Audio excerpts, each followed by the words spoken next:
Hi, வெள்ளிக்கிழமை வெப்பநிலை 30 தாண்டிச்சு. வீட்டால வெளிநடப்பு செய்யுங்கோண்டு அறிவித்தல் தந்தாச்சு. எல்லாரும் குடும்பமா போய் கடலுக்குள்ள மிதவுங்கோ, இல்லைன்னு சொன்னா தரையில கிடந்து உருளுங்கோ, இல்லையண்டா வேறு ஏதாவது செய்யுங்கோ, வீட்டுக்குள்ள மட்டும் இருக்காதீங்கொண்டு. ஸோ வீட்டால வெளியில போனோம்னா நாங்கள் சாப்பிடணும், 40 டிகிரி இருந்தாலும் நமக்கு சாய் குடிக்கணும், படிக்கணும், தின்னோணும், குடிக்கணும். ஸோ இந்த பின் பேக்கை பாருங்க, குட்டியா இருக்கும். பட் அதுக்குள்ள இந்த எவ்வளவு சாமான் வெளியில வருதுன்னு பாருங்க.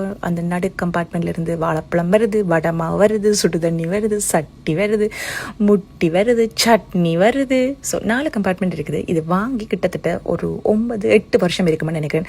சனோ குட்டிக்கு ஒரு 3-4 வயசு 3 வயசு இருக்குமென்னு நினைக்கிறேன். கேம்பிங் கொண்டு போகணும். நான் அதாவது அந்த கேரவான் இந்த டைமில் வாங்கினது. அப்போ ரீல் இல்லை, இன்ஸ்டா இல்லை, டிக்டாக் எல்லாம் இல்லைங்க. அப்படி இருந்தாலும் நாங்கள் ஊரை சுற்றி வாழ்ந்த குடும்பம். பார்த்தீங்களா, ரீலுக்காக வாழாமல் ரியலாக வாழ்ந்த நாங்கள்ன்றதுக்கு நம்மக்கிட்ட ஏகப்பட்ட சாட்சி இருக்குது.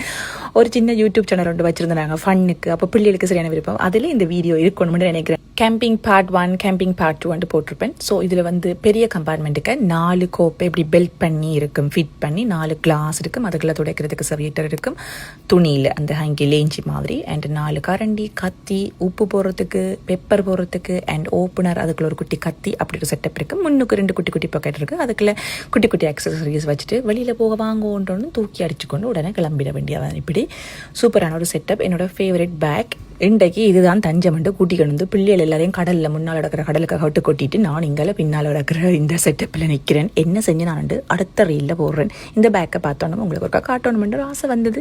ஆசிய அரபு நாடுகள் சரியான வெக்கையிலிருந்து தங்களை பாதுகாக்கிறதுக்கு நிறைய கண்டுபிடிச்சு நிலத்துக்குள்ளெல்லாம் ஏசி போட்டு வச்சிருப்பாங்களா. இவங்கள் குளிரிலிருந்து பாதுகாக்க எல்லாம் செய்வாங்க. வீட்டையும் பஞ்சு வச்சு கட்டி போடுவாங்க.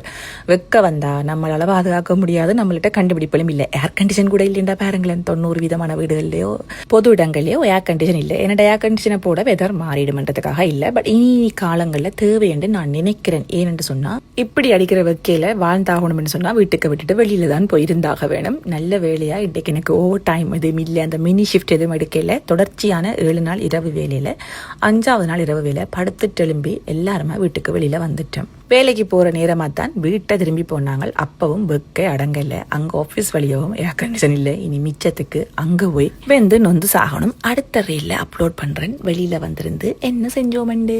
பாய்.